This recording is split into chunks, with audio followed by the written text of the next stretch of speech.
Assalamualaikum warahmatullahi wabarakatuh.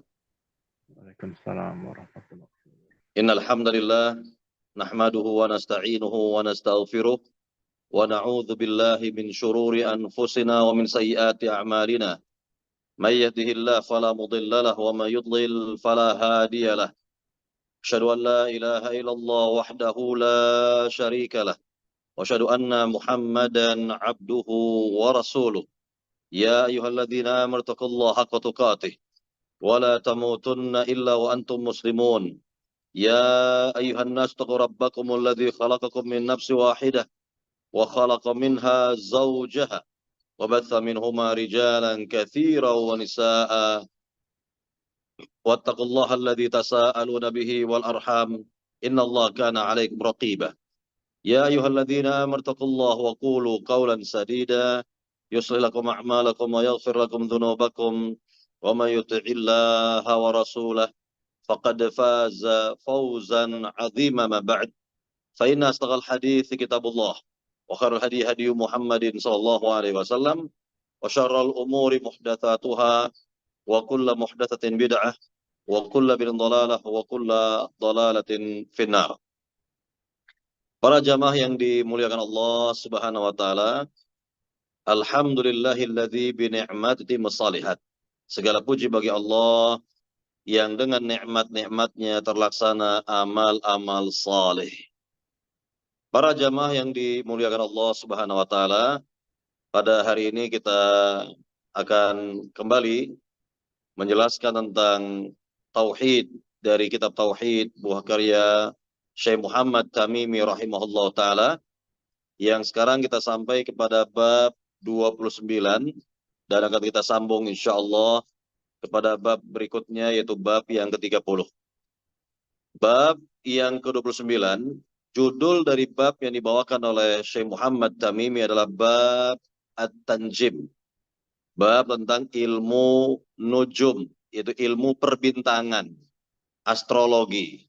Nah, ini perlu kita jelaskan terlebih dahulu, ya. Ilmu nujum itu bentuk jamak dari najmun. Najmun bermakna bintang. Ya, bermakna bintang. Jadi ilmu nujum, ilmu tentang bintang-bintang. Nah, itu makna dari ilmu nujum. Ya, ilmu nujum sekali lagi ilmu tentang bintang-bintang. Baik, para jamaah yang dimuliakan Allah Subhanahu wa taala, ilmu nujum ini atau astrologi dijelaskan oleh para ulama bahwa ilmu nujum ada dua. Ya, ada dua bagian atau dua jenis lah. Yang pertama ilmu nujum yang benar. Artinya ilmu perbintangan yang tidak menyimpang dari akidah. Ilmu perbintangan yang dibenarkan oleh syariat. Nah, ini yang pertama. Nah, kemudian yang kedua adalah kebalikannya tentunya. Itu ilmu nujum yang mengarah kepada syirik. Yang mengarah kepada syirik atau yang tidak dibenarkan oleh syariat agama. Baik. Para jamaah yang dimuliakan Allah Subhanahu wa taala, kita jelaskan satu persatu terlebih dahulu. Yang pertama sekali adalah ilmu nujum yang dibenarkan oleh syariat agama, yaitu ilmu perbintangan yang bermanfaat untuk kehidupan manusia di dunia. Nah, contoh ilmu, ya, yang dikatakan ilmu perbintangan di sini seperti yang dipakai oleh nelayan, misalnya di lautan, untuk menunjukkan arah, ya, kemana mereka akan mengarah ketika berada di tengah samudra, di tengah lautan, begitu ya. Dengan bintang-bintang tertentu, mereka menjadikan bintang-bintang itu sebagai petunjuk arah. Nah, ini benar seperti ini. Atau misalnya lagi, bagi petani misalnya, dengan pengalamannya dan ilmu yang dimilikinya, maka ia bisa menentukan bahwa ke depannya mau menanam apa. Karena kalau sudah muncul bintang ini, bintang itu misalnya, nah ini akan misalnya pertanda akan tiba musim hujan misalnya. Tiba penghujan misalnya, maka akan cocok menanam ini, menanam itu, dan seterusnya. Nah, ini dibenarkan. Seperti ini dibenarkan. Atau misalnya juga berkaitan dengan para ahli cuaca misalnya, ya, para ahli cuaca dengan mempergunakan bintang-bintang tertentu sebagai petunjuk tentang adanya cuaca begini, begitu, dan sebagainya barangkali. Ini sesuai dengan ilmu mereka, maka ini dibenarkan. Nah inilah berkaitan dengan ilmu nujum, ilmu perbintangan yang dibenarkan oleh syariat agama, yang tidak berseberangan dengan akidah, tidak bertentangan dengan tauhid, ya.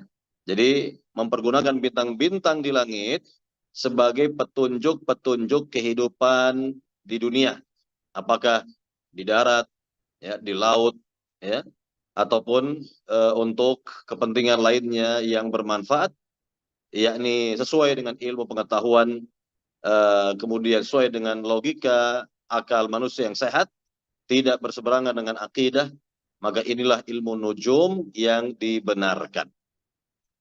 Adapun yang kedua sekarang, yang berlawanan dengan yang pertama, yaitu ilmu nujum yang kedua yang tidak disyariatkan, bahkan bertentangan dengan akidah Islam, bertolak belakang dengan tauhid misalnya, yang mengarah kepada syirik misalnya, ya, tentu ini tidak dibenarkan.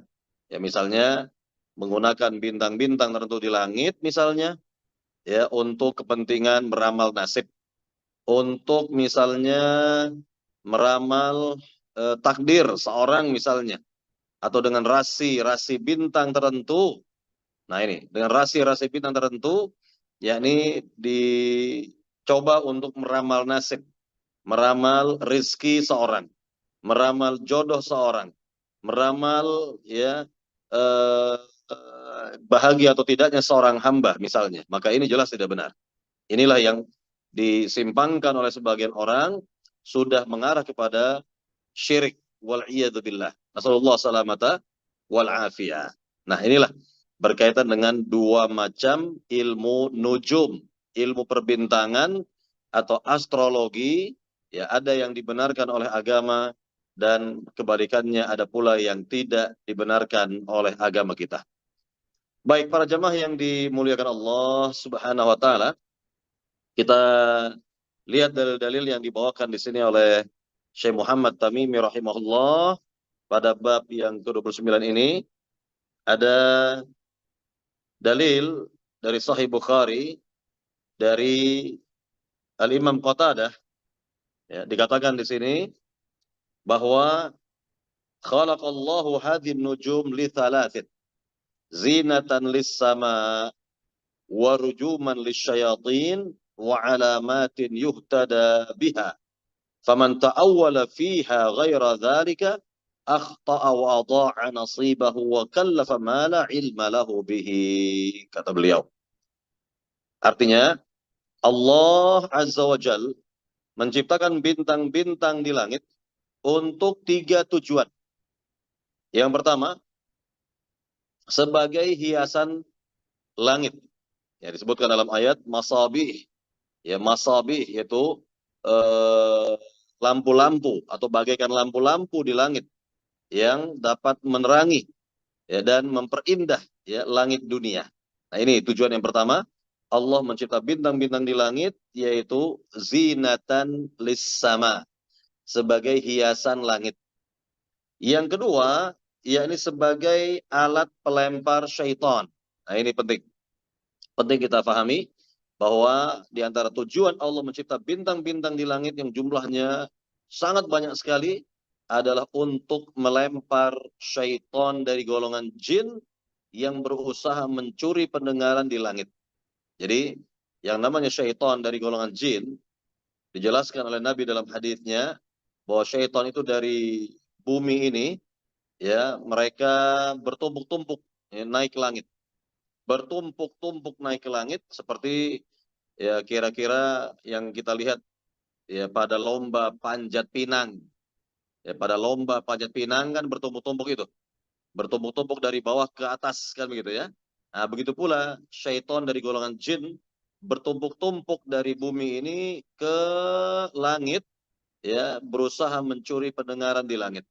Mencuri apa yang Allah firmankan kepada para malaikat, yakni mencuri pendengaran, mencuri komunikasi yang ada di langit antara Allah dengan para malaikat. Nah ini tujuan bintang-bintang itu sebagai pelempar. Dan syaitan dari golongan jin yang terkena bintang atau lemparan bintang maka akan terbakar. Akan terbakar dan mati. Dan inilah tujuan Allah yang kedua dari menciptakan bintang-bintang di langit. Warujuman lisyayatin, kata Allah. Dan sebagai pelempar bagi syaitan-syaitan golongan jin yang mencuri pendengaran di langit. Ini tujuan yang kedua. Kemudian yang ketiga, dan sebagai tanda-tanda untuk penunjuk arah dan sebagainya. Ya, tadi yang kita jelaskan sebagai tanda petunjuk arah bagi nelayan di lautan, petunjuk bagi nelayan untuk menanam ini dan itu dan seterusnya, petunjuk bagi para ahli ya cuaca dan seterusnya, barangkali bisa dimanfaatkan seperti ini. Dan untuk kepentingan kehidupan manusia lainnya memang bermanfaat ya untuk kehidupannya di dunia yang tidak berseberangan dengan akidah, tidak bertolak belakang dengan tauhid, dan betul-betul ya dibenarkan oleh ilmu pengetahuan, dibenarkan oleh akal sehat manusia, maka inilah ya yang dibenarkan. Jadi sekali lagi ada 3 tujuan penting Allah Subhanahu wa taala mencipta bintang-bintang di langit. Sekali lagi yang pertama adalah untuk menghiasi langit dunia sebagai penghias, sebagai lampu-lampu kata Allah dalam ayat yang mulia ya bagi langit dunia. Yang kedua sebagai pelempar bagi syaitan dari golongan jin yang mencuri pendengaran di langit. Dan yang ketiga sebagai petunjuk arah bagi kehidupan manusia di dunia, apakah di daratan atau di lautan. Nah inilah tentang tujuan-tujuan berharga dari penciptaan bintang-bintang di langit, dan ini ilmu nujum yang pertama. Ya, bagian dari ilmu nujum yang pertama yang bermanfaat, yang sesuai dengan syariat, yang tidak berseberangan, tidak bertentangan dengan tauhid, ya. Baik, kemudian dikatakan kembali di sini oleh Imam Qatadah, karena itu barang siapa dalam masalah ini berpendapat selain dari 3 hal tadi, gitu ya, berpendapat bahwa bintang-bintang di langit ini untuk ini, untuk itu dan sebagainya, yang tidak sesuai dengan 3 tujuan tadi yang telah disebut, begitu ya. Ya, dalam masalah ini berpendapat selain tersebut, maka ia telah salah. Maka ia telah salah dan menyia-nyiakan nasibnya, serta membebani diri dengan hal yang di luar batas pengetahuan.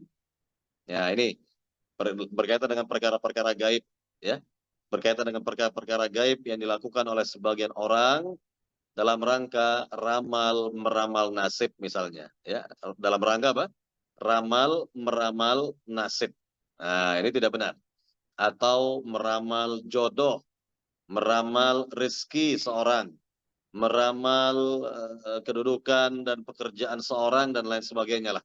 Ya intinya ya berkaitan dengan perkara gaib yang hanya Allah saja yang mengetahui, tidak diketahui kecuali hanya Allah saja, lalu dipakailah ya bintang-bintang tertentu untuk hal-hal seperti ini, ya, meramal nasib berkaitan dengan perkara-perkara gaib yang kita tidak mengetahui ilmunya, maka inilah yang tidak dibenarkan, yang mengarah kepada syirik, yang mengarah kepada dosa besar yang paling besar. Bahkan jika diyakini bahwa bintang-bintang itulah yang memberikan rezeki misalnya, bintang-bintang tertentu yang memberikan kebahagiaan hidup dan seterusnya, maka ini syirik besar. Ini adalah syirik besar. Wal'iyadzubillah. Nasallallahu salamata wal'afiyah. Ya, misal berkaitan dengan rasi bintang ya. Contohnya ya, yakni apakah yang tersebar sekarang dalam aplikasi dan lain sebagainya. Ketika seorang bertanya ya, lalu ditanya terlebih dahulu, Anda lahir pada bulan apa misalnya, dijawab bahwa saya lahir pada bulan Agustus misalnya. Oh, berarti bintang Anda adalah bintang Leo, sehingga rizki Anda begini, jodoh Anda begini, kehidupan Anda ke depannya begini. nasib Anda begini dan begitu dan seterusnya, maka ini jelas merupakan perbuatan syirik. Ini seperti ini perbuatan syirik dan telah dikatakan oleh Imam Qatadah tadi, ya, faqad akhta'a wa dha'a nasibahu wa kallafa ma la ilma lahu. Maka ia telah salah dan menyia-nyiakan nasibnya serta membebani diri dengan hal-hal di luar batas pengetahuannya. Ini sudah di luar batas pengetahuan manusia, tidak berkaitan dengan ilmu manusia.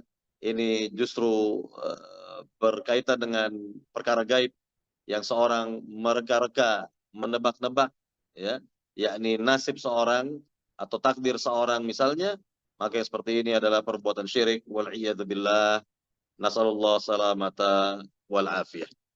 Kemudian para jamaah yang dimuliakan Allah Subhanahu wa taala, kita lihat kembali di sini keterangan lagi tentang mempelajari letak-letak peredaran bulan.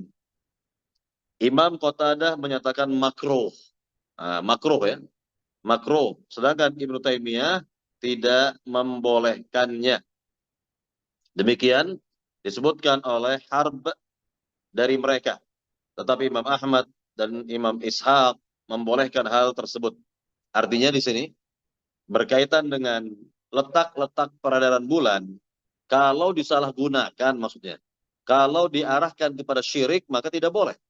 Jadi makna makruh yang dikatakan oleh Imam Qatadah, makruh menurut ulama terdahulu identik dengan haram. Ingat ya, ini ada perbedaan antara makruh yang diucapkan oleh ulama terdahulu dengan ulama usul fikih. Ini beda ini. Ya, ini bisa kita bedakan. Jika makruh, ya, lafaz makruh diucapkan oleh ulama-ulama terdahulu, maka identik dengan haram. Nah, ini permasalahannya pertama. Yang kedua kebalikannya, jika makruh diucapkan oleh ulama-ulama usul fikih, maka maknanya adalah, ya, jika dikerjakan tidak berdosa dan jika ditinggalkan, ya, lebih baik atau tidak apa-apa. Ya, artinya bahwa inilah makna makruh yang difahami barangkali oleh kebanyakan orang Islam, umat Islam di negeri kita. Makruh seperti itu, bukan itu yang dimaksud. Jadi kalau Imam Qatadah, Imam Syafi'i, imam-imam terdahulu mengucapkan ini makruh, itu makruh, identik dengan haram. Nah, identik dengan makna haram karena, ya, makruh yang mereka fahami di zaman dahulu itu adalah suatu yang diharamkan, suatu yang betul-betul haram menurut agama ini. Nah, ini, ya, jadi kalau sekali lagi letak-letak peredaran bulan itu disalahgunakan, diarahkan kepada syirik, maka dikatakan makruh, yakni haram. Kemudian juga, ya, Syekhul Islam Ibnu Taimiyah mengatakan tidak membolehkan yang seperti ini. Ini kalau jelas, ya, mengarah kepada syirik, tentu tidak dibolehkan. Tetapi pandangan Imam Ahmad dan yang lainnya membolehkan. Tadi kita katakan dibolehkan kalau berkaitan dengan ilmu nujum yang pertama. Ya, ilmu perbintangan yang pertama yang dibenarkan oleh syariat agama, tidak bertolak belakang dengan akidah dan tauhid, maka ini boleh. Ini dibenarkan. Baik. Nah, inilah perbedaan pendapat di sini dari kalangan para ulama kita, mana yang boleh, mana yang tidak boleh, perlu kita fahami, ya.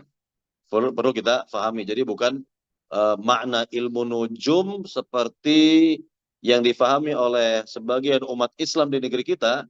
Ilmu nujum itu identik dengan ilmu sihir. Bukan itu. Jadi perlu dirinci. Ilmu nujum yang mana?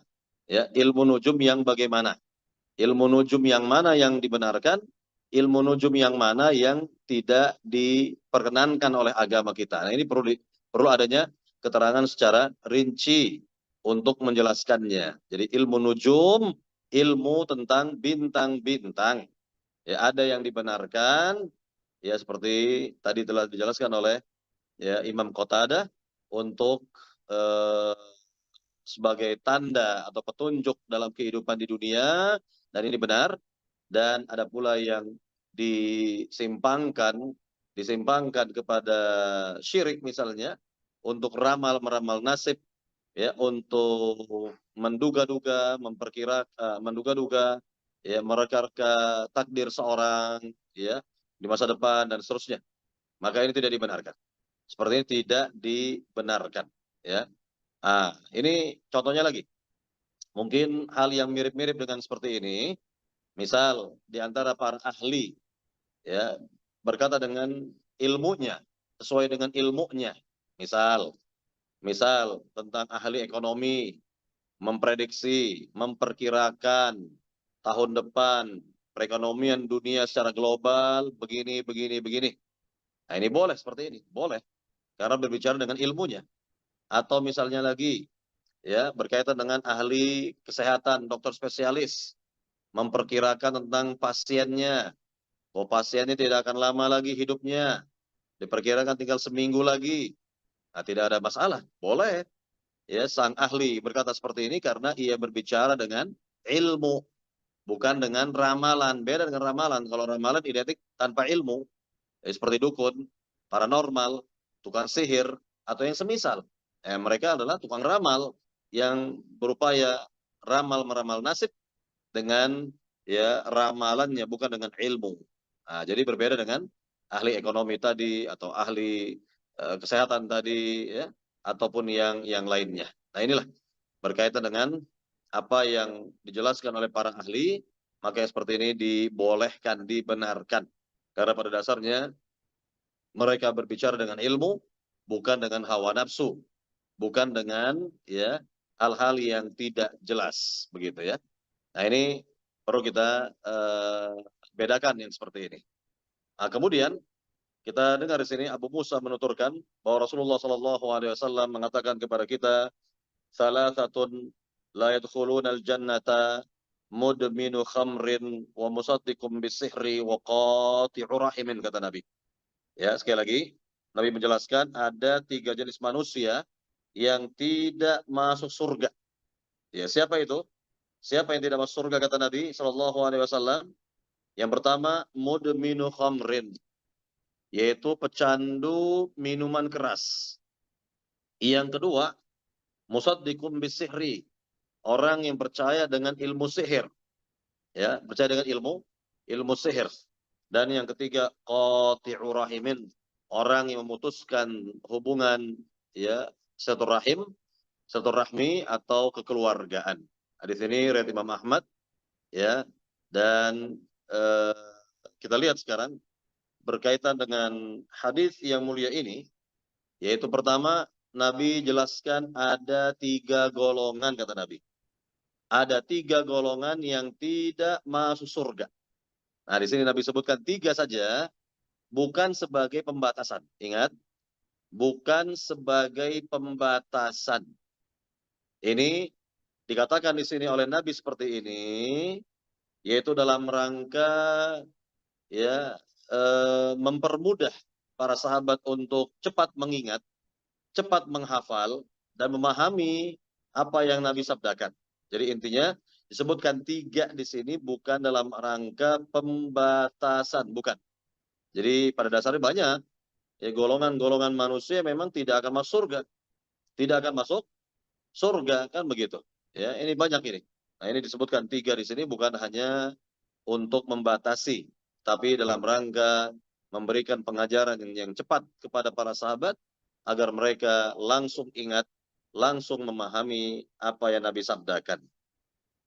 Kemudian dikatakan, ya, yang pertama adalah mudminu khamrin, pecandu minuman keras. Nah, di sini kalau dikatakan tidak akan masuk surga, boleh jadi. Boleh jadi maksud dari hadis Nabi ini adalah orang yang menghalalkan minuman keras. Ya, orang yang berani, ya, secara terang-terangan, ya, bahwa minuman keras halal, katanya. Ya, bahwa minuman keras adalah halal, padahal haram menurut agama ini. Karena Nabi mengatakan kullu muskirin haramun qaliluhu wa kathiruhu, ya. Setiap yang memabukkan itu haram, baik diminum banyak atau sedikit. Ya, diminum banyak atau sedikit sama maknanya, itu haram. Dan ini penjelasan dari Nabi bahwa setiap minuman keras itu adalah haram, kata Nabi Shallallahu Alaihi Wasallam. Nah, di sini kalau dikatakan orang sudah berani menghalalkan apa yang Allah haramkan, jelas-jelas haram menurut agama, maka ini berbahaya. Nah, ini sangat berbahaya sekali. Nah, jadi sekali lagi, Inilah yang bisa kita lihat di sini tentang mudminu khamrin. Siapa dari pecandu minuman keras yang tidak masuk surga, yaitu yang berani menghalalkan minuman keras, padahal minuman keras atau yang semisal telah diharamkan oleh agama kita ini. Baik. Kemudian yang kedua adalah musaddiqum bisihri. Orang yang percaya dengan ilmu sihir. Nah ini kaitannya dengan ilmu perbintangan ini adalah yang kedua tadi. Ya, ilmu perbintangan yang menjurus kepada syirik. Maka jelas ya, ini bagian dari ilmu sihir. Termasuk dari ilmu sihir. Zada ma zada kata Nabi. Semakin dalam ilmu perbintangan seorang yang berkaitan dengan syirik, maka semakin besar pula pengaruhnya. Zada ma zada kata Nabi. Ini semakin dalam ya semakin dalam seorang mempelajari ilmu perbintangan yang mengarah kepada syirik, maka semakin besar pula pengaruh ilmu sihirnya kata Nabi sallallahu alaihi wasallam. Jadi maksud dari ilmu sihir di sini sekali lagi ilmu perbintangan yang mengarah kepada syirik, ya, mengarah kepada apa? Kepada syirik. Ya, karena kita lihat para dukun dahulu, ya, para tukang sihir dahulu, mereka ada yang menggunakan bintang-bintang tertentu, memuji, yang menyembah bintang-bintang itu, yang pada dasarnya mereka menyembah syaitan. Mereka menyembah apa? Menyembah syaitan yang memerintahkan untuk menyembah bintang ini, bintang itu. Ya, wal'iyadzubillah. Nasallallahu salamata wal afiyah. Baik, para jamaah yang dimuliakan Allah Subhanahu wa taala, adapun yang terakhir yang ketiga, Nabi katakan waqati'u rahimin, orang yang memutuskan tali silaturahim, orang yang memutuskan tali kekerabatan. Nah, ini juga sama ini. Itu orang yang menganggap ya pemutusan tali silaturahim adalah halal katanya. Ya menurut keyakinannya halal. Putus silaturahim adalah halal katanya. Wal billah. Padahal ini tidak dibenarkan. Haram seperti ini, memutuskan tali silaturahim adalah haram. Maka orang yang berani menghalalkan suatu yang haram dalam agama, maka orang ini bisa terancam keluar dari agama Islam alias murtad, dan nanti di akhirat terancam kekal di neraka untuk selama-lamanya. Wal'iyadzubillah. Nasallallahu salamata wal afiyah. Inilah sekali lagi berkaitan dengan tiga golongan manusia yang kata Nabi tidak akan masuk surga. Ya, tidak akan masuk surga. Ya, nasallallahu salamata wal afiyah. Baik, para jamaah yang dimuliakan Allah Subhanahu wa taala, kita lanjut sekarang kepada bab berikutnya ya. Bab yang ke-30. Bab yang ke-30, judul dari bab yang dibawakan oleh Syekh Muhammad Tamimi adalah bab tentang penisbatan turunnya hujan kepada bintang tertentu. Nah, ini dia. Ini judul bab dibawakan oleh Syekh Muhammad di sini, menisbatkan turunnya bintang, turunnya hujan kepada bintang, maka yang seperti ini bisa mengarah kepada syirik besar, bisa mengarah kepada syirik kecil. Nah, tolong diperhatikan. Tolong diperhatikan perbedaannya apa? Pertama, ya, kalau seseorang meyakini bahwa bintang-bintang itulah yang mencipta hujan, bintang-bintang itulah yang menurunkan hujan, bukan Allah Subhanahu wa taala, maka ini adalah syirik besar. Maka seperti ini adalah syirik besar.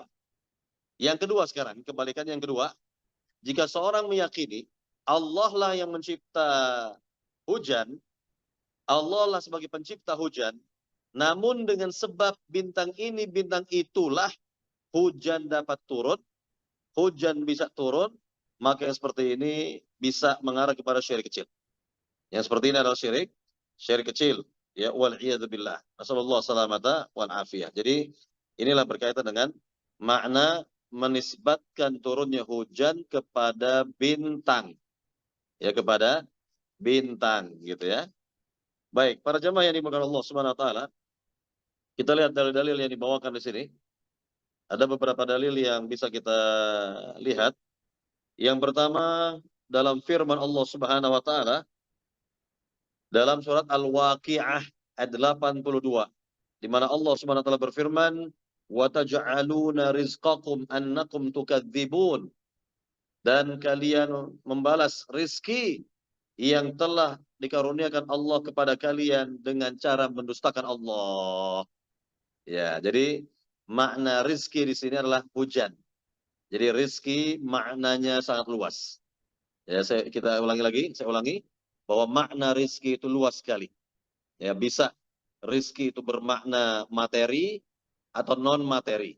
Ya, bisa yang berkaitan dengan materi atau di luar materi. Ya, contoh tentang rizki ya yang Allah berikan kepada seorang, misalnya berupa pengalaman-pengalaman orang lain yang berharga, itu merizki bagi kita. Atau juga termasuk rizki juga bagi kita adalah kemudahan di dalam memahami agama. Ya, kemudahan untuk belajar agama, memahami agama, ini rizki dari Allah Subhanahu wa taala yang besar sekali pada seorang hamba.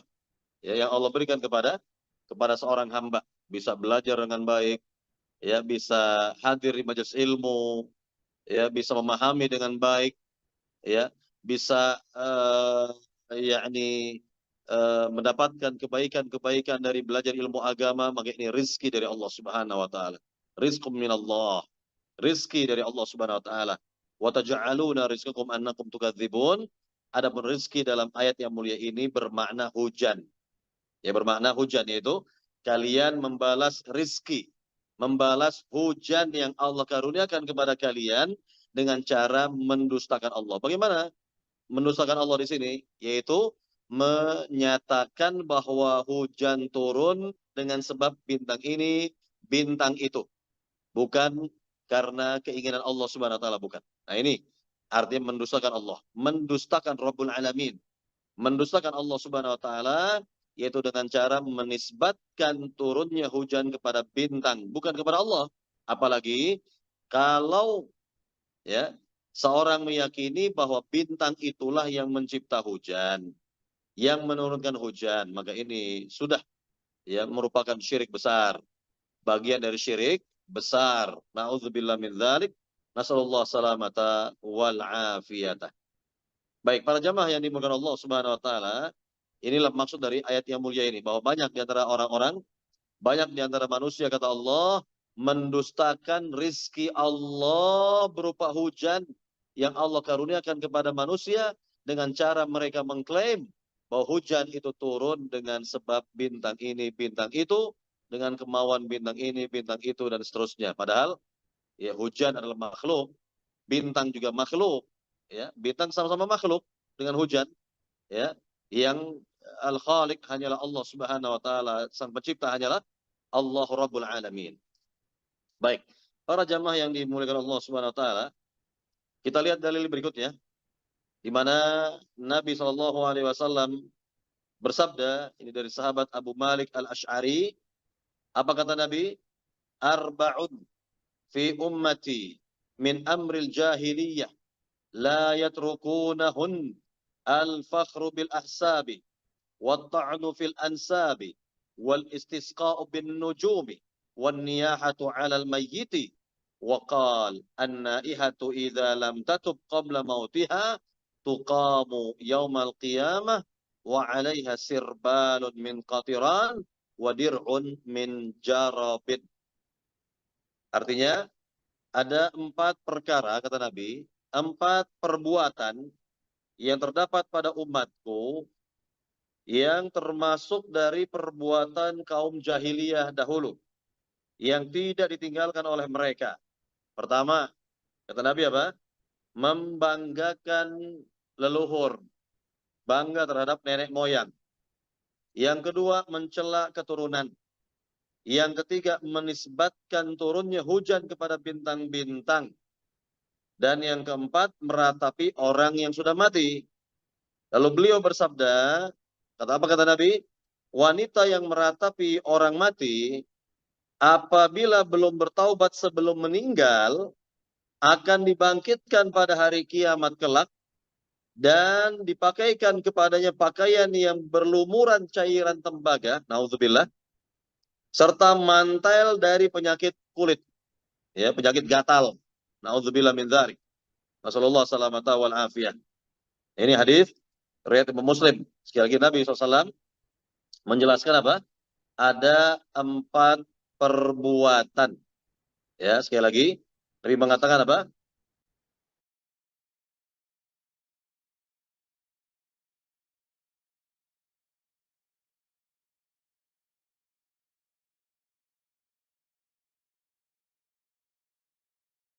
Ya, sekali lagi saya jelaskan, ada 4 perbuatan, ada 4 perbuatan atau perkara yang dilakukan oleh sebagian umat Islam yang tidak ditinggalkan oleh mereka, dan perbuatan ini kata Nabi tergolong dari perbuatan jahiliyah. Dari perbuatan apa? Perbuatan jahiliyah. Nah, sekarang kita jelaskan. Yang pertama, Nabi sebutkan 4 perkara atau 4 perbuatan. Ini juga sama seperti yang tadi, bukan sebagai pembatasan hanya 4 perkara ini saja, tidak. Lebih dari itu. Ya, lebih dari itu, ada perbuatan-perbuatan lainnya yang tergolong dari perbuatan kaum jahiliyah yang dilakukan oleh umat Islam atau sebagian dari umat Islam.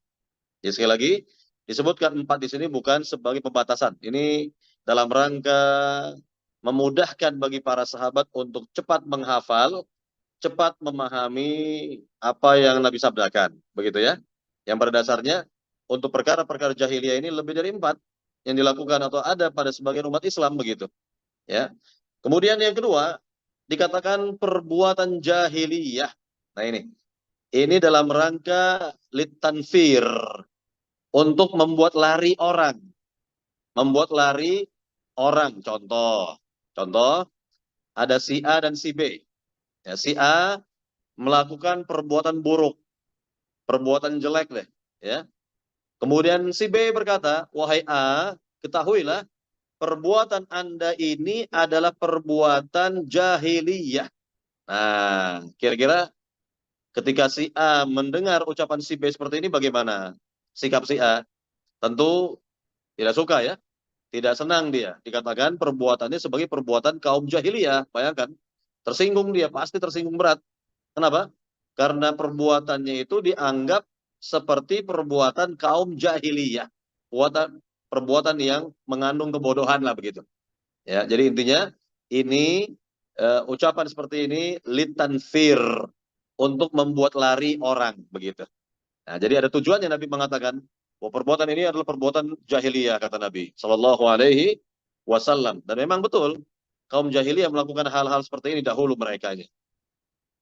Kemudian yang berikutnya Nabi sebutkan la yatrukunahunna, tidak ditinggalkan oleh sebagian umat Islam. Artinya apa? Ada saja dari zaman ke zaman, dari waktu ke waktu, di antara umat Islam yang awam tentunya melakukan hal-hal seperti ini. Nauzubillah min dzalik, ya. Melakukan hal-hal terlarang, tercela seperti ini, ya. Nah, inilah keterangan Nabi la yatrukunahunna, tidak ditinggalkan oleh sebagian dari umat Islam. Ini menunjukkan bahwa perbuatan ini senantiasa ada saja yang melakukan, ada saja yang mengerjakannya di antara umat Islam, ya, yang memang awam terhadap akidah, awam terhadap tauhid. Mereka melakukan perbuatan seperti ini tanpa mereka sadari bahwa ini bagian dari perbuatan kaum jahiliyah. Baik, para jamaah yang dimuliakan Allah Subhanahu wa taala, kita bahas satu persatu. Yang pertama tadi apa tadi? Al-fakhru bil ahsabi. Berbangga dengan nenek moyang. Ya, bangga dengan nenek moyang. Nah, ini kan ya sudah populer lah di negeri kita, berkaitan dengan berbangga-bangga dengan nenek moyang, begitu ya. Ya, jadi kita lihat terlebih dahulu, sejenak kita tinggalkan ini, kita menuju kepada Nabi Muhammad SAW, di mana Rasulullah SAW sering berbangga dengan nenek moyangnya, yaitu Nabi Ibrahim. Berbangga beliau SAW dengan nenek moyang beliau yang bernama Nabi Ibrahim. Nah, ini ya beliau berbangga di sini dikatakan dengan nenek moyangnya bernama siapa? Nabi Ibrahim alaihissalam. Nah, apa hubungannya sekarang? Nah, ini bisa kita gabungkan ya. Yang pertama tadi Nabi melarang kita untuk berbangga dengan nenek moyang. Sedangkan yang kedua, Nabi sendiri berbangga dengan nenek moyangnya yang bernama Nabi Ibrahim alaihissalam. Ini bisa kita gabungkan dua hal yang seolah-olah bertolak belakang, ya. Yaitu tentu seorang harus melihat siapa nenek moyangnya, ya. Siapakah nenek moyangnya itu yang dia banggakan? Kalaulah nenek moyangnya adalah orang yang bertauhid, nenek moyangnya adalah orang yang jelas akidahnya, benar akidahnya. Misal, ya mengatakan, oh nenek moyang saya dahulu adalah ya berjumpa nasabnya misalnya dengan Imam Bonjol, ya, yang bertauhid kepada Allah Subhanahu wa taala misalnya, ya. Atau seorang mengaku misalnya, oh nenek moyang saya adalah kalau ditarik nasab saya ke atas berjumpa dengan Pangeran Diponegoro yang salafi, yang akidahnya salaf misalnya, ya. Ya akidahnya benar misalnya. Atau dikatakan lagi, oh nenek moyang saya dahulu adalah ya Kiai Fulan yang akidahnya salaf misalnya, ya. Nah ini baru benar. Boleh, bolehlah seorang berbangga dengan nenek moyang yang seperti itu. Agamanya benar, akidahnya lurus, manhajnya benar, bertauhid kepada Allah Subhanahu wa taala, memerangi syirik ya di Nusantara ini misalnya. Bolehlah berbangga dengan nenek moyang yang seperti ini, yang jelas akidahnya, jelas agamanya sebagaimana jelasnya agama Nabi Ibrahim alaihissalam, akidah Nabi Ibrahim alaihissalam, sehingga pantaslah bahwa Nabi berbangga dengan Nabi Ibrahim sebagai nenek moyang beliau sallallahu alaihi wasallam. Namun beliau tidak pernah berbangga dengan nenek moyangnya yang lain, kakek-kakeknya yang lain yang ada yang beliau sebutkan misalnya, maka beliau hanya berbangga dengan nenek moyang yang satu ini, yaitu Nabi Ibrahim alaihissalam. Baik, para jamaah yang dimuliakan Allah Subhanahu wa taala, jadi sekali lagi, ya kita tidak boleh berbangga dengan nenek moyang jika tidak jelas siapa nenek moyang kita itu. Lebih-lebih kalau memang nenek moyang kita itu adalah orang yang musyrik, ya, orang yang di luar dari agama Islam bahkan, atau misalnya sebagai dukun, nenek moyang sebagai dukun, sebagai tukang sihir, sebagai paranormal, apa yang dibanggakan?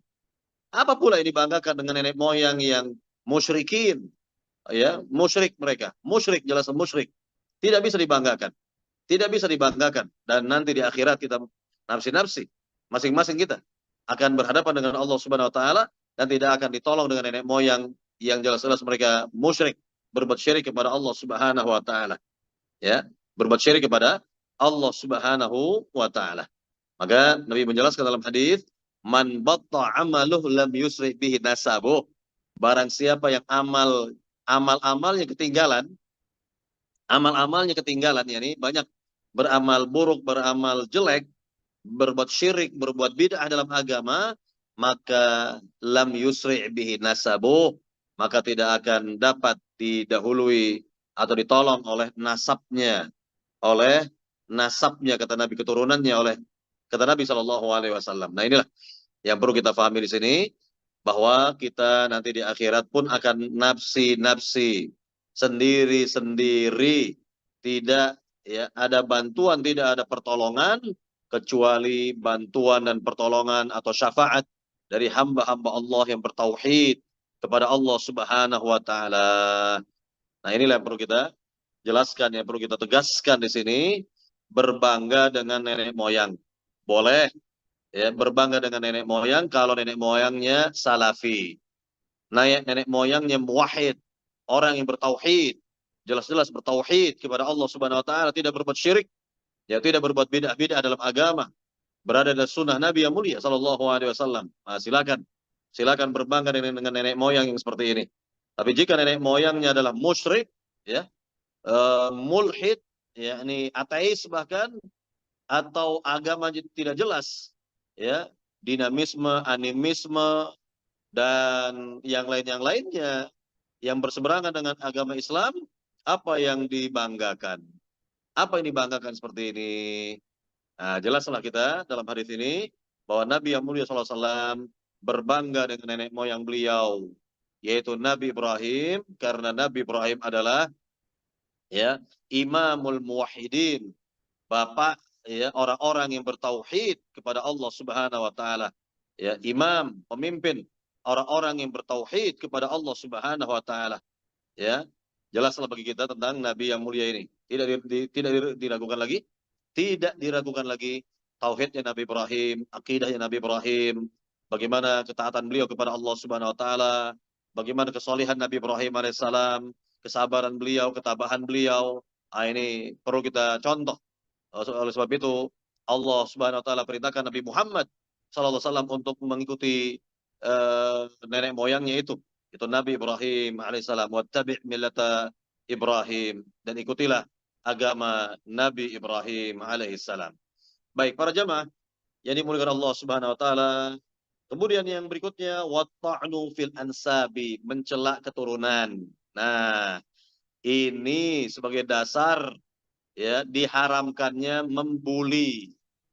Tidak boleh mencela, tidak boleh menghina ya siapapun ya dari keturunan, siapapun ya dari keturunan, anak yang lahir dan seterusnya, walaupun misal ada di antara anak yang lahir memiliki kekurangan-kekurangan, kelemahan-kelemahan, tidak boleh dihinakan, tidak boleh dijelek-jelekan, tidak boleh ya yakni apa namanya ya dihinakan, karena kalau menghina mereka berarti menghina sang pencipta, menghina Allah yang menciptakan mereka, menghina Allah Subhanahu wa taala yang menciptakan mereka. Dan Nabi telah menjelaskan ya kullu khalqillahi hasanah fi ma'na, ya setiap ciptaan Allah adalah baik, setiap ciptaan Allah adalah baik.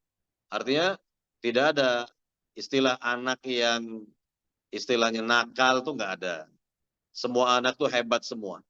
Ya, semua anak itu sesuai dengan fitrahnya semua. Semua anak itu masya Allah.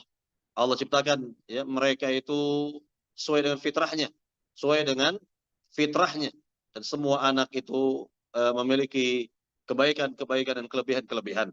Ya, tinggal orang tuanya yang mendidiknya dengan didikan yang sebaik-baiknya, mengarahkan mereka dengan akidah yang benar, mengarahkan mereka dengan ibadah yang sahih, dengan ittiba kepada Nabi, cinta kepada Rasul, dan mengikuti contoh Rasul dalam beragama, ya, mencintai para sahabat, mencintai para tabi'in, tabi'ut tabi'in, sehingga akan muncullah kepribadian mereka yang masya Allah, ya, dan juga kita tanamkan karakter ya kepada mereka, fitrah ya, kemudian amal ya yang baik, dan ya semuanya itu akan tumbuh kembang mereka dengan sesuai dengan fitrahnya, sesuai dengan bakatnya, apa yang Allah anugerahkan kepada anak tersebut. Jadi inilah yang perlu kita fahami, bahwa kita sadari bahwa semua anak itu lahir ya dengan kelebihan-kelebihannya, kehebatan-kehebatannya, dan hanya kita saja tidak tahu atau belum mengetahui apa yang Allah berikan dari kelebihan bagi si anak tersebut. Wallahu taala alam. Baik, para jamaah yang dimuliakan Allah Subhanahu wa taala. Jadi sekali lagi, at-ta'nu fil ansabi, mencela, menghina keturunan. Sampai-sampai orang-orang jahiliyah di zaman masa dahulu ada di antara mereka, tentu tidak semua ya. Tidak semua, ada di antara mereka yang penghinaan itu luar biasa, yaitu sampai-sampai mencapai puncak penghinaan terhadap anak. Di antara mereka tega membunuh anak perempuan. Di antara mereka tega menguburkan anak perempuan hidup-hidup, bayi perempuan yang lahir dikuburkan hidup-hidup oleh mereka dahulu.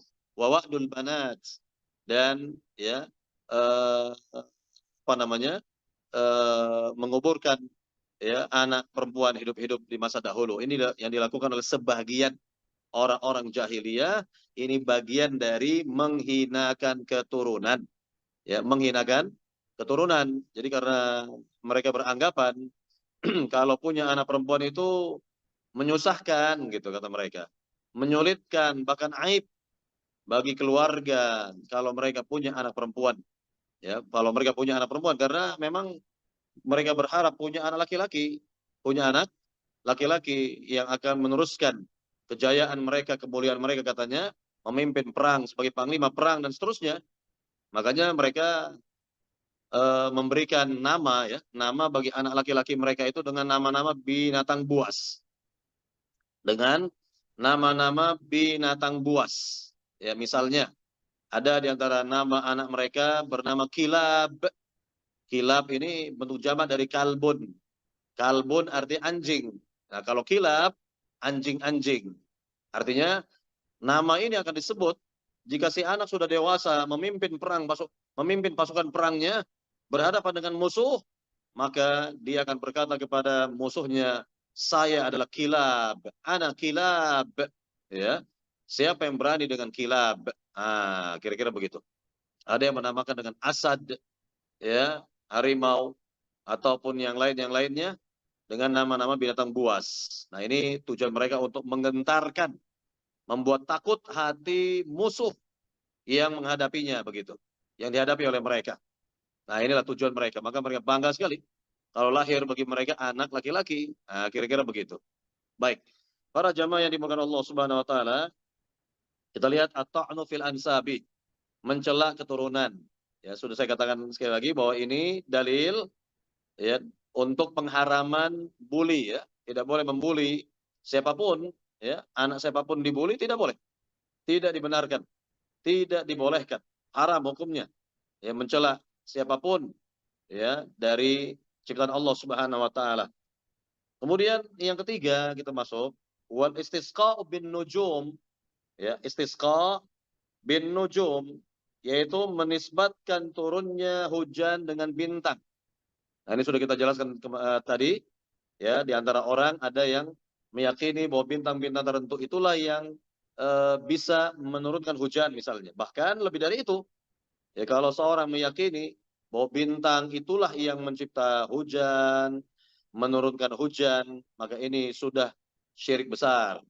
Ya, sudah tergolong syirik besar. Na'udzubillah min dzalik. Rasulullah sallallahu alaihi wasallam. Nah, kemudian yang terakhir adalah an-niyahatu 'alal mayyiti. Ya, an-niyahatu 'alal mayyiti, yaitu meratapi orang yang sudah meninggal. Ini pun kebiasaan orang-orang jahiliyah, di mana Nabi mengatakan an-naihatu idza lam tatub qabla mautiha tuqamu yaumal qiyamah wa 'alaiha sirban min qatiran wa dir'un min jarabin. Wanita yang meratapi orang meninggal, ya, apabila belum bertaubat sebelum matinya, sebelum wafatnya, maka nanti di akhirat dia akan mengenakan pakaian dari cairan tembaga dan mantel dari penyakit gatal, penyakit kulit. Ya, naudzubillah min dzalik. Nah, ini disebutkan di sini oleh Nabi an-naihah, wanita yang meratap, karena kebanyakan yang meratap itu wanita. Ya, walaupun memang ada juga di antara laki-laki yang meratap. Meratap itu artinya menangis yang sudah berlebihan. Menangis yang dia berlebihan, ya, yang sudah berlebihan sampai keluar kata-kata yang kotor misalnya, ya, kata-kata yang menunjukkan tidak ridho, tidak, ya, ridho dengan takdir Allah Subhanahu wa taala misalnya, atau dengan jambak-jambak rambut, atau merobek-robek pakaian, atau melempar-lempar benda ini benda itu dan sebagainya, tanda tidak ridho atas takdir yang Allah takdirkan kepadanya, itu berupa kematian seorang yang dicintai. Baik. Nah, di sini kita lihat tentang hukuman yang berat bagi siapa saja yang meratap di dunia, belum sempat bertaubat, bahkan mungkin, ya, menganggap ini bagus, menganggap bahkan halal, bahkan naudzubillah min dzalik, padahal ini merupakan pekerjaan atau perbuatan yang haram, tergolong dari perbuatan jahiliyah, maka hukumannya sangatlah berat, yaitu Allah akan pakaikan di negeri akhirat, yakni berupa pakaian dari cairan tembaga. Bayangkan, pakaian itu dari cairan tembaga. Nauzubillah. Dan yang kedua, mantel, ya, dari penyakit gatal. Nauzubillah min dzalik. Nasallallahu salamata wal afiyah. Inilah hukuman yang berat bagi siapa saja yang melakukan seperti ini, apalagi, ya, menyerukan, ya, memerintahkan kepada anggota keluarga, kalau saya meninggal nanti jangan lupa diratapi ya. Nah, ini berbahaya. Ya, seperti tidak boleh. Ini dosa besar seperti ini. Tidak dibenarkan, bahkan apabila dia mati dan betul-betul dia berwasiat kepada anggota keluarga agar anggota keluarga meratapinya ketika ia mati, maka kelak di alam kuburnya mendapat siksa dari Allah Subhanahu wa taala dengan sebab wasiatnya yang berbau maksiat ini. Nasallallahu salamata wal afiyah. Baik. Para jamaah yang dimuliakan Allah Subhanahu wa taala, yang selanjutnya kita lihat lagi di mana Imam Bukhari dan Muslim meriwayatkan dari Zaid bin Khalid dan ia berkata bahwa Rasulullah SAW telah mengimani kami, maaf, Rasulullah SAW telah mengimani kami dalam sholat subuh di Hudaybiyah, satu daerah ya yang bernama Hudaybiyah. Setelah semalamnya telah turun hujan. Ya, jadi sholat subuh berjamaah di wilayah Hudaybiyah yang tadi malamnya turun hujan. Nah, selesai sholat, Nabi menghadap kepada para sahabat lalu bersabda, "Hal tadruna madza qala rabbukum?" Qalu Allah wa rasuluhu a'lam. Qala asbaha min ibadi mu'minun bi wa kafir. Amma man qala mutirna bi fadlillahi wa rahmatih, fadzalika mu'minun bi wa kafirun bil kawkab. Wa amma man qala mutirna bi nau'i kadza wa kadza, fadzalika kafirun bi wa mu'minun bil kawkab. Artinya, tahukah kalian, kata Nabi, tahukah kalian apa yang telah Allah firmankan ya tadi malam? Apa yang telah Allah firmankan? Maka para sahabat menjawab, Allah dan Rasulnya yang lebih mengetahui. Jawab Nabi, Allah berfirman. Nah, ini namanya hadits apa? Hadits qudsi. Nabi SAW bersabda, Allah berfirman. Ini adalah hadits qudsi, yaitu hadits yang secara makna datang dari Allah, namun secara redaksi datang dari Nabi Sallallahu Alaihi Wasallam. Allah berfirman apa? Yaitu di pagi hari ada di antara hamba yang beriman dan ada pula yang kafir. Ya, bagaimana itu? Penjelasannya adalah, adapun hamba yang berucap, telah turun hujan kepada kita berkat karunia dan rahmat Allah. Lihat, berkat karunia dan rahmat Allah. Maka ia telah beriman kepadaku, kepada Allah, dan kafir kepada bintang. Sedangkan orang yang mengatakan telah turun hujan kepada kita karena sebab bintang ini, bintang itu, maka kata Allah, hamba ini telah kafir kepadaku dan beriman kepada bintang. Telah kufur kepadaku dan kebalikannya beriman kepada bintang tersebut. Nah, inilah keterangan dari Rabbul Alamin bahwa ada di antara manusia yang ternyata beriman kepada Allah, ada pula yang kebalikannya beriman kepada bintang-bintang di langit. Yaitu sekali lagi, yang beriman kepada Allah, yaitu yang mengatakan, mutirna bifadlillahi wa birahmatih, kami diberikan hujan oleh Allah dengan sebab karunia dan rahmat dari Allah Subhanahu wa taala. Nah, inilah tanda orang yang beriman.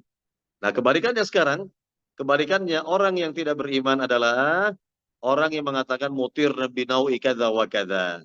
Kami diberikan hujan karena sebab bintang ini, bintang itu. Nah, itulah tanda orang yang kafir, kufur kepada Allah, namun beriman kepada bintang-bintang.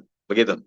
Para jamaah yang dimuliakan Allah Subhanahu wa taala, ya. Satu lagi dalil yang menjelaskan bab ini, sebelum kita berikan kesempatan soal jawab kepada para jamaah jika ada pertanyaan berkaitan dengan dua bab di siang hari ini, begitu ya. Dalil yang terakhir dari hadis Bukhari Muslim dari sahabat Ibnu Abbas, di mana dikatakan di sini, qala ba'dhum laqad sadaqa naw'u kadza wa kadza. Fa anzalallahu hadhil ayah fala uqsimu bimawaqi'in nujum ila qawli wa taj'aluna rizqakum annakum tukadzibun, kata Allah. Ya. Artinya ada di antara hamba berkata, sungguh telah benar bintang ini, bintang itu. Kemudian Allah menurunkan firman-Nya dalam surat Al-Waqi'ah. Al-Waqi'ah dari ayat 75 sampai 82. Ayat 75-nya dikatakan fala uqsimu bimawaqi'in nujum. Artinya ya, maka aku bersumpah dengan tempat-tempat peredaran bintang-bintang. Nah, di sini Allah Subhanahu wa taala bersumpah dengan tempat peredaran bintang, begitu ya. yaitu kepada firman Allah wa taj'aluna rizqakum annakum tukadzibun, ya, dan kalian telah membalas rizki Allah itu berupa hujan dengan cara kalian berdusta kepada Allah Subhanahu wa taala, mendustakan Allah Subhanahu wa taala itu dengan mengatakan telah turun hujan dengan sebab bintang ini bintang itu, bukan dengan karunia dan rahmat Allah Subhanahu wa taala. Baik. Para jamaah yang dimuliakan Allah Subhanahu wa taala, inilah berkaitan dengan kajian kita pada siang hari ini dari dua bab sekaligus, bab 29 dan 30, yaitu bab ya tentang ilmu perbintangan, dan yang ke-30 menisbatkan turunnya hujan kepada bintang. Nah, ini sudah kita jelaskan dari dalil-dalil yang dibawakan oleh Syekh Muhammad Tamimi rahimahullah. Semoga kita dapat memahami apa yang dijelaskan pada siang hari ini. Silakan kepada jamaah jika ada pertanyaan, boleh berkaitan dengan dua bab yang telah kita kaji atau bab-bab sebelumnya, atau berkaitan dengan akidah dan tauhid secara umum, boleh. Silakan. Silakan kepada pembawa acara untuk memimpin soal jawab. Saya Ustaz, jazakallah khair untuk materi kajiannya. Baik kakak-kakak semuanya, jika kalau ada pertanyaan bisa diketik di kolom chat atau bertanya langsung dengan melakukan raise hand. Baik Ustaz, sudah ada satu pertanyaan penanya yang akan saya bacakan. Assalamualaikum Ustadz, kalau kita mempercayain bulan-bulan yang berakhiran berarti masuk berarti musim hujan. Apakah ini termasuk syirik atau berdosa Ustadz? Kan kita dulu SD biasanya diajarin tuh untuk gampang ngafal tuh Kak. Pokoknya berber itu udah mau musim hujan ya pokoknya. Ini gimana Ustadz? Iya, mungkin terjadi perubahan-perubahan cuaca barangkali, nggak seperti di zaman kita dahulu ya, di mana curah hujan itu Masya Allah. Nah, sekarang ini sudah bergeser curah hujannya ke Jazirah Arab sepertinya. Artinya kalau kita perhatikan di Jazirah Arab, ya musim panas pun di Jazirah Arab turun hujan. Ini pemandangan yang tidak kita lihat pada tahun-tahun 2000-an. Ya, tahun 2000-an saya memperhatikan ya selama di Madinah dahulu dari 97 sampai 2001 itu, dalam setahun yang namanya hujan bisa dihitung dengan jari dalam setahun. Ya, bahkan tidak turun hujan sama sekali. Nah, kalaupun turun hujan itu biasanya di musim peralihan dari panas kepada musim dingin. Musim peralihan itu bulan September ya. September, Oktober itu bulan peralihan namanya. Nah, itu pun kalau ada curah hujan. Tapi kita lihat di zaman sekarang ini, subhanallah, Jazirah Arab ya, di musim panas pun ya ada curah hujan. Di musim panas. Ini kan hal yang mengherankan sekali. Yang di tahun 2000-an nggak ada pemandangan seperti ini, nggak akan kita jumpai pemandangan seperti ini. Makanya kita katakan boleh jadi ini adalah pergeseran ya. Pergeseran curah hujannya lebih banyak nanti ke Timur Tengah daripada ke negeri tropis seperti kita ini. Nah, ini perlu kita cermati, kita sadari. Ya, kita ini harus banyak mendakwakan dakwah tauhid sekarang ini, di zaman kita sekarang ini, agar umat ini sadar kembali kepada agamanya, bertaubat, banyak-banyak mereka bertaubat, banyak-banyak mereka berinfak, bersedekah, mengeluarkan zakat, agar Allah Subhanahu wa taala tetap turunkan curah hujan yang banyak ke negeri kita ini. Nah, kira-kira seperti itu. Jadi, ya, kembali kepada pertanyaan, bagaimana kalau diyakini bulan-bulan yang ber tadi, September, Oktober, November, Desember gitu ya, dikatakan sebagai bulan-bulan yang curah hujannya banyak. Nah, ini kan berdasarkan pengalaman saja barangkali. Berdasarkan pengalaman-pengalaman hidup selama ini kok seperti itu, maka boleh jadi ada kesesuaian saja ya, ketepatan saja ya, ini perkiraan-perkiraan seperti itu, namun bukan suatu yang dipastikan ya, bukan suatu yang dipastikan harus seperti itu, tidak.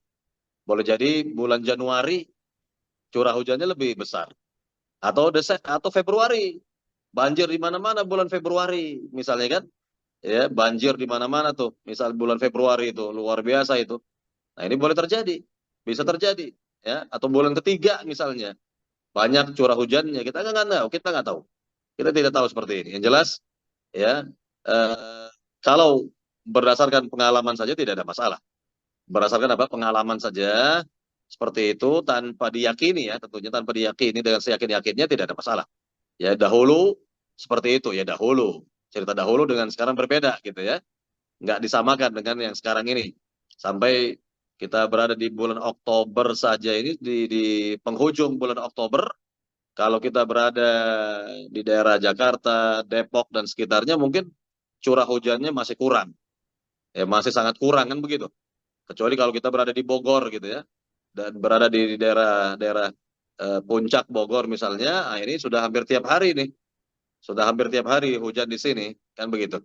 Nah, jadi sekali lagi, kalau tanpa keyakinan yang macam-macam, hanya berdasarkan pengalaman-pengalaman saja, maka tidak ada masalah. Ya, biasanya begitu dikatakan. Bulan-bulan yang ber itu, ya sebagai tanda tentang waktu turunnya hujan, ya itu di zaman dahulu seperti itu, terbukti. Tapi kalau di zaman sekarang kita ini ya, perlu kita evaluasi lagi. Perlu kita evaluasi lagi, ya kenapa kok seperti itu, curah hujan sedikit kita jumpai pada bulan sekarang ini misalnya yang memang dahulunya curah hujannya banyak, ya. Wallahu taala alam. Ya, yang jelas kita kembali introspeksi diri, ya hendaknya kita kembali dan kembali kepada tauhid kita, kembali kepada agama kita. Jangan sampai negeri kita ini negeri yang beriklim tropis, ya. Jangan sampai nanti berubah seperti negeri gurun pasir yang dahulunya seperti itu, ya. Kita lihat Jazirah Arab, ya. Jazirah Arab di zaman sekarang ini sibuk mereka membuat gorong-gorong yang besar-besar, karena terbukti sekian kali hujan langsung banjir itu, langsung banjir melanda negeri-negeri mereka, di Mekah, ya, di mana lagi itu, Jeddah, di mana lagi, intinya itulah fenomena yang bisa kita lihat, ya, sehingga pemerintah mereka ini sibuk sekarang ini untuk membuat, ya, gorong-gorong yang besar untuk drainase, ya. Ya, wallahu taala alam. Baik, saya kira sampai di sini. Apa namanya, cukup, ya. Silakan, ada yang lain, silakan. Ustadz, eh, terkait dengan hal tentang ilmu nujum, ilmu perdukunan, dan orang-orang yang melakukan praktek-prakteknya gitu, Ustaz. Ya, saya kan teringat sama kisah mengenai Abu Bakar yang memuntahkan makanan ketika tahu bahwa makanannya itu dibayar oleh ahli perdukunan, ahli yang mempraktekkan perdukunan. Mungkin Ustadz juga pernah dengar mengenai terkait dengan hal ini. Nah, kita kan biasa dulu kalau itu kan ada orang yang bikin konten di majalah mengenai zodiak dan lain-lainnya. Kemudian dia traktir ke kita-kita zaman dulu gitu. Ini gimana Ustadz? Apakah orang-orang ini memang memang haram atau gimana Ustadz? Iya, baik. Pertama saya luruskan dulu. Abu Bakar As-Siddiq mendapatkan makanan itu dari pembantu beliau, pembantu, Nah, ya, yang pembantu. dahulu berpura-pura jadi dukun, berpura-pura, Tapi orang percaya. ya, berpura-pura jadi dukun, lalu dikasih, ya, oleh orang Imbalan. tersebut sebagai imbalannya, ya. Ini eh, pembantu tersebut membeli makanan, lalu diberikan makanan itu kepada Abu Bakar Abu. Siddiq.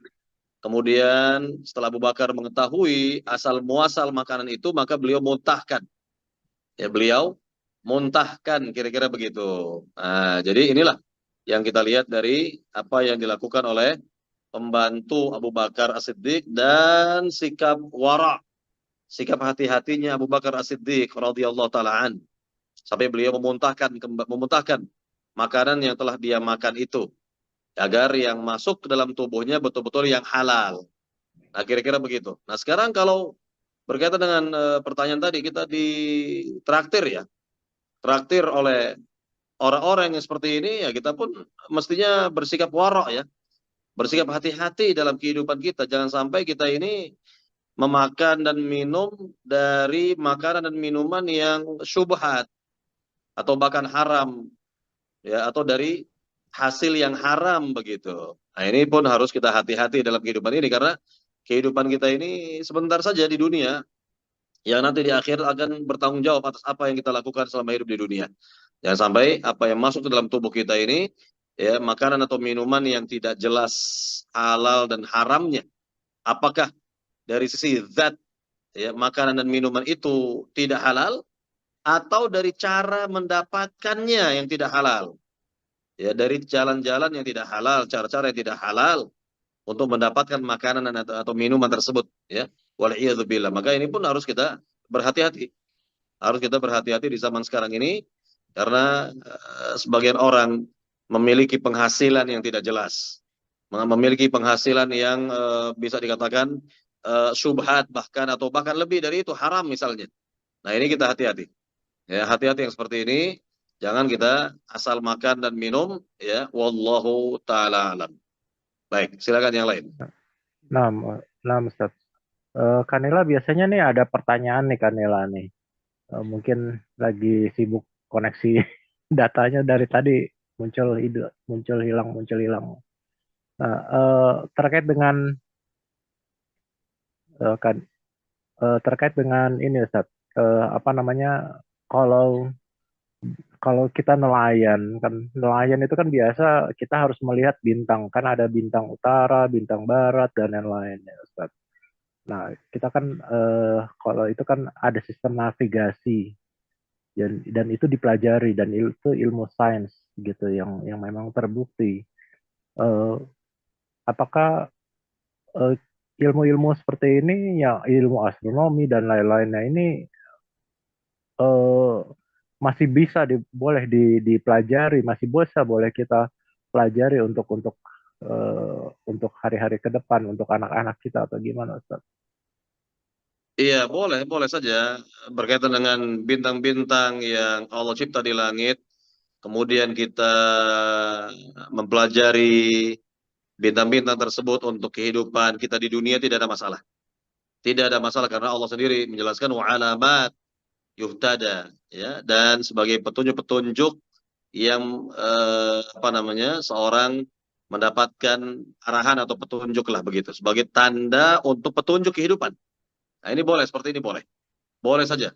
Ya, yakni misalnya ada petani yang menjelaskan ya bahwa dia menanam ini menanam itu dengan petunjuk bintang-bintang tertentu, dengan petunjuk-petunjuk bintang tertentu tidak ada masalah. Kalau ini untuk kepentingan kehidupan di dunia dan bermanfaat. Seperti ini ya. Artinya seperti ini tidak bertabrakan, tidak berseberangan dengan akidah, tidak berseberangan dengan tauhid ya. Atau misalnya kita dapat ilmu dari nelayan gitu.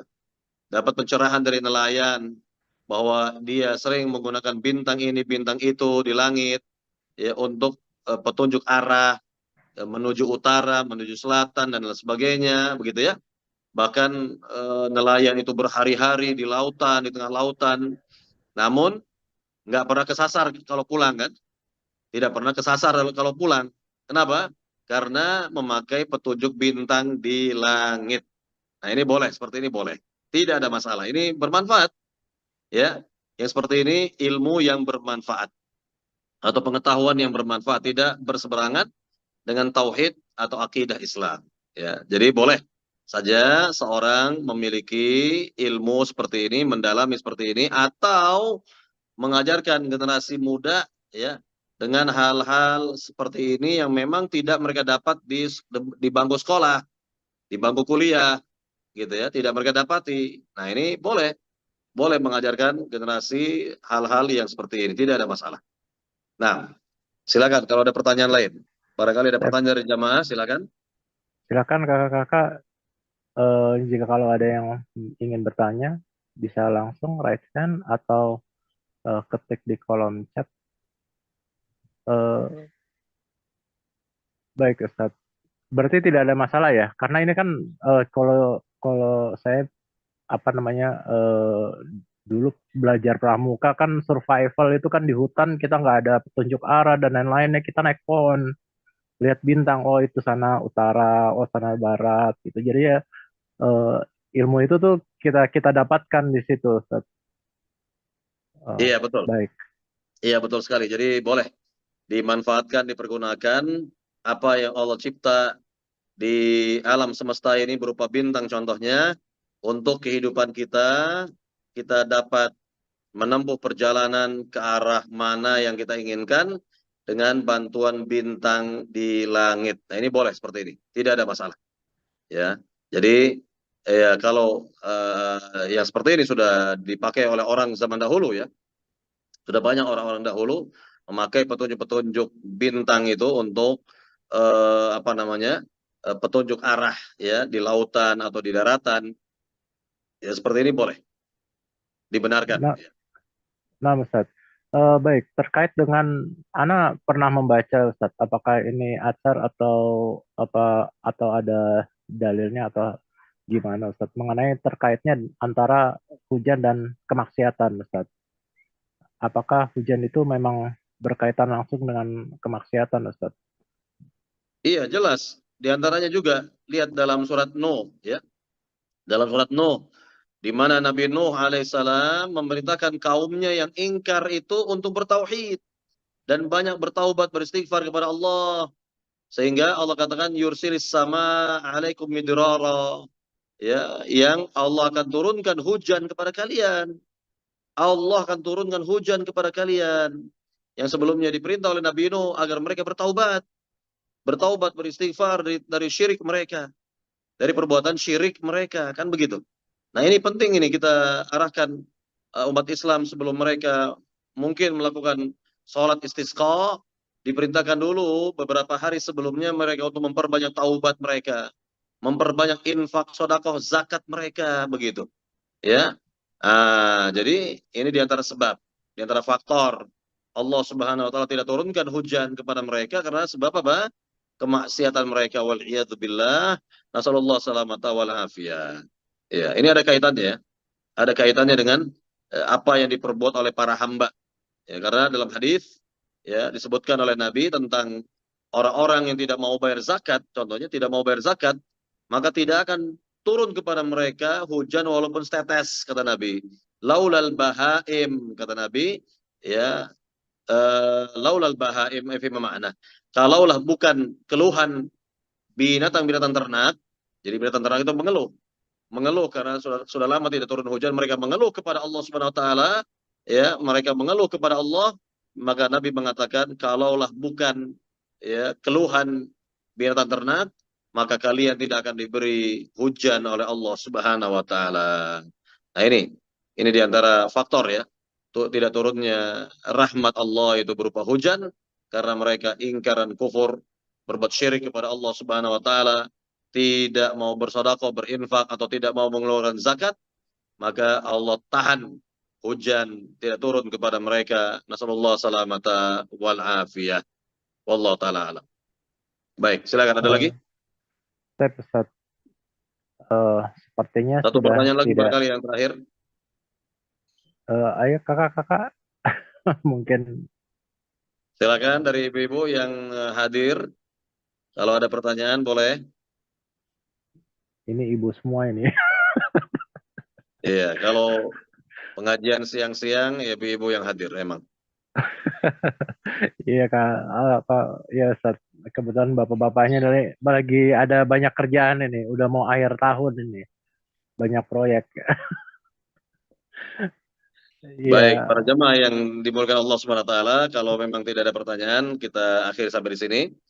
Mudah-mudahan apa yang disampaikan ini bermanfaat bagi kita, bisa kita fahami, bisa kita amalkan. Semoga kehadiran kita diberi pahala besar oleh Allah Subhanahu wa taala, diberi hidayah taufik oleh Allah Subhanahu wa taala dan diwafatkan dalam keadaan husnul khatimah, mengucapkan kalimat la ilaha illallah dan berada di atas sunnah Nabi Muhammad sallallahu alaihi wasallam. Amin amin ya rabbal alamin.